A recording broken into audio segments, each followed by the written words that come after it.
Alignment balancing કરાવતી વખતે અમુક ધ્યાનમાં રાખવા જેવી બાબતો વિશે આજે સમજીએ. નોર્મલી આપણે દર 10,000 કિલોમીટરે એલાઇનમેન્ટ બેલેન્સિંગ કરાવતા હોઈએ છીએ, પણ જો તમને આ બે સિમ્ટમ્સ દેખાય તો તાત્કાલિક તમારે એલાઇનમેન્ટ બેલેન્સિંગ કરાવી લેવું. કેમ કે જો તમારી કારનું એલાઇનમેન્ટ બરાબર નથી તો તમારે ટાયર, સસ્પેન્શન અને સ્ટિયરિંગનો એક મોટો ખર્ચો આવી શકે છે.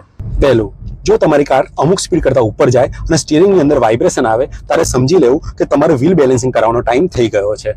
જ્યારે ટાયર ખાડા ટેકરામાં પછડાય ત્યારે તેની રીમ સ્લાઇડલી આઉટ થઈ જતી હોય છે અને તારે તેનું બેલેન્સ બગડતું હોય છે, જેથી બહાર અને અંદરની સાઈડ વેટ લગાવી એને બેલેન્સ કરવું પડે છે. જો ટાયર પ્રોપરલી બેલેન્સ ના હોય તો તેમાં ખાડા પડી જાય છે અને તેના કારણે મોંઘા ભાવનું ટાયર બદલવા પડે છે.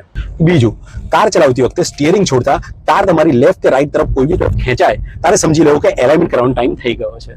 સડનલી બ્રેકિંગ, શોર્ટ ટર્ન અને ખરાબ રસ્તાના કારણે એલાઇનમેન્ટ બગડતું હોય છે, જેથી ટાયર કોઈ બી એક સાઈડ વધારે ઘસાય છે, સસ્પેન્શન પર બી માર પડે છે અને એના લીધે ટાયર બદલવાનો વારો આવે છે.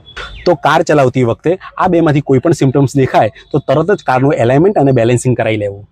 મહત્વની વાત, જ્યારે બી કારનું એલાઇનમેન્ટ કરાવો ત્યારે કારના ટાયરને ક્રોસમાં રોટેટ કરાવો, કેમ કે ફ્રન્ટ ટાયરની લાઈફ ઓછી હોય છે. બિકોઝ ઓફ ફ્રન્ટ ટાયરમાં બ્રેક, એન્જિનનું વેટ અને સ્ટિયરિંગનું વેટ પણ આવતું હોય છે. તો ક્રોસ રોટેશન કરવાથી લેફ્ટ સાઈડનું પાછળનું સારું ટાયર રાઈટ સાઈડ આગળ લાગે છે અને એ જ રીતે રાઈટ સાઈડનું પાછળનું ટાયર લેફ્ટ સાઈડ આગળ લાગે છે.